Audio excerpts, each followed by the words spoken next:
ഇപ്പോഴത്തെ പിള്ളേരുടെ ഒക്കെ ഒരു പോക്കേ. ഒന്നിനും ഹെൽമെറ്റ് ഇല്ല. ആ പോക്കല്ല ഉദ്ദേശിച്ച, യുവതലമുറയുടെ പിടിവിട്ട ജീവിത ശൈലികളെ കുറിച്ചൊന്ന് ഉത്കണ്ഠിച്ചതാ. ഓ അല്ല, ഈ യുവതലമുറ എന്ന് പറയുമ്പോ നമ്മളും പെടില്ലേ? പെടും. അതിന് ഞാൻ ലജ്ജിക്കുന്നു. ആക്ച്വലി ഈ എന്താ പറയാ ഉദ്ദേശിക്കുന്നത്? തോന്നിയ പോലുള്ള ഭക്ഷണ രീതി, വ്യായാമമില്ലായ്മ, പിന്നെ മൊബൈൽ ഫോണിന്റെ ദുരുപയോഗം, ജങ്ക് ഫുഡിന്റെ ആധിപത്യം, സോഷ്യൽ മീഡിയയുടെ അടിമപ്പെടൽ, ഇതിന്റെയൊക്കെ പാതയിലല്ലേ നമ്മുടെ യുവതലമുറ. മിനിഞ്ഞാന്ന് ഇൻസ്റ്റാഗ്രാം ഡൗൺ ആയപ്പോ ഗൂഗിളിൽ പോയിട്ട് how to use Instagram on YouTube search ചെയ്ത് ടൈപ്പ് ചെയ്ത് കൊടുത്തവനല്ലടാ നീ. അത് അപ്പാപ്പ വരുന്ന റീൽസുകളും പോസ്റ്റുകളും കണ്ടില്ലെങ്കിൽ ഒരു വിങ്ങല, ചോറിന് ചാറ് കിട്ടാത്ത ഫീല്. ഇത് അഡിക്ഷൻ അല്ല, അൾട്ടിമേറ്റ് അഡിക്ഷനാ. പിന്നെ ജങ്ക് ഫുഡ്. ആദ്യം ഉച്ചയ്ക്ക് കഴിച്ച ചിക്കൻ ബർഗറും KFCയും പെപ്സി ഒന്ന് വയറ്റിന്ന് ദഹിച്ചു പോട്ടെ, അല്ലെങ്കിൽ വയറ്റ് കിടക്കുന്ന ചിക്കൻ നിന്നെ കൂവിത്തെറി വിളിക്കും. അതൊക്കെ ഈ ഒരു നിമിഷം വരെ. നാളെ മുതൽ ഞാൻ ഡിസിപ്ലിൻഡ് ആവാൻ തീരുമാനിച്ചു. വ്യായാമമൊക്കെ ഒന്ന് ചെയ്യണം, ഹെൽത്ത് കോൺഷ്യസ് ആക്കാണ്. ജാനുവരിയിലല്ലേ നീ ജിമ്മിന് ചേർന്ന? പിന്നെ അതിന് ശേഷം ആ വഴിക്ക് തിരിഞ്ഞു നോക്കിയോ? അതിന് തിരിഞ്ഞു നോക്കാൻ പിന്നെ ആ വഴിക്ക് പോകേണ്ട ആവശ്യം വന്നിട്ടില്ലല്ലോ. അപ്പൊ കൊടുത്ത കാശ് അതൊരു കിട്ടാ കാശായേ ഞാൻ കണക്കാക്കുന്നുള്ളൂ. അത് ശരിയാ, നീ എന്റേന്ന് കടം വാങ്ങിയിട്ടാണല്ലോ അവിടെ കാശ് കൊടുത്തേ. അപ്പൊ എനിക്കത് കിട്ടാ കാശ് തന്നെ. മറന്നിട്ടില്ല അല്ലേ?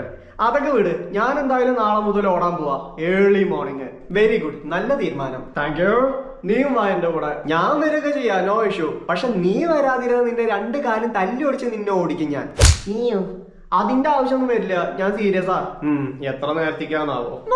ആ മൂലക്കല് കടയിൽ പോയിട്ട് ഒരു പാക്കറ്റ് പപ്പടം വാങ്ങിച്ചു വന്നേ. ആ അമ്മ, സ്കൂട്ടി അച്ഛൻ കൊണ്ടുപോയിരിക്കാട്ടോ, നടന്നു പോയാ മതി. ഇക്കൊന്നും വയ്യ നടന്നു പോവാൻ. നടന്നത് തന്നെ. എന്ത്?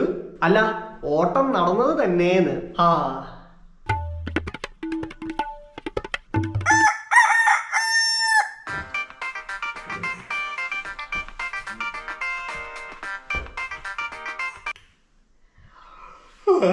ഹലോ, ഓടാൻ പോണ്ടേ? അതെ, ഞാനേ ഒന്നുകൂടെ കടന്ന് ആലോചിച്ചപ്പോ ഓട്ടത്തിനേക്കാൾ നല്ലത് നടക്കാന്നുള്ള നിഗമനത്തിലെത്തി. നോവാ, നടക്കാൻ പോവാ. നടക്കാൻ എത്ര നേരത്തെ പോണ്ടല്ലോ, സൂര്യനൊക്കെ ഒന്ന് ഉദിക്കട്ടെ. എന്നാ ഞാൻ സൂര്യൻ ഉദിച്ചേച്ചും വരാം. പക്ഷെ ഇപ്പൊ ഈ ചൂടുള്ളോണ്ടേ ഭയങ്കര സീനാണ്, പുഴുങ്ങിയ അവസ്ഥയായിരിക്കും. സൂര്യാതാപം വരെക്കാളുള്ള സാധ്യത ഉണ്ട്. അപ്പോ ഈ ചൂടുകാലൊക്കെ ഒന്ന് കഴിയട്ടെ, എന്നിട്ട് നമുക്ക് നടക്കാറിങ്ങാം. അപ്പോഴേക്കും മഴക്കാലം തുടങ്ങില്ലേ? അപ്പൊ ഒരു റീസൺ ആയില്ലേ എന്തിന് നടക്കാതിരിക്കാൻ. ചുരുക്കം പറഞ്ഞ നടത്തവും നടന്നത് തന്നെ ഏറെക്കുറെ. നീയല്ലേ വലിയ ഹെൽത്ത് കോൺഷ്യസ് ഒക്കെ ആയി എന്ന് പറഞ്ഞ. ഹെൽത്ത് കോൺഷ്യസ് ആയിട്ട് തന്നെ പറയുന്നത്. Health is wealth.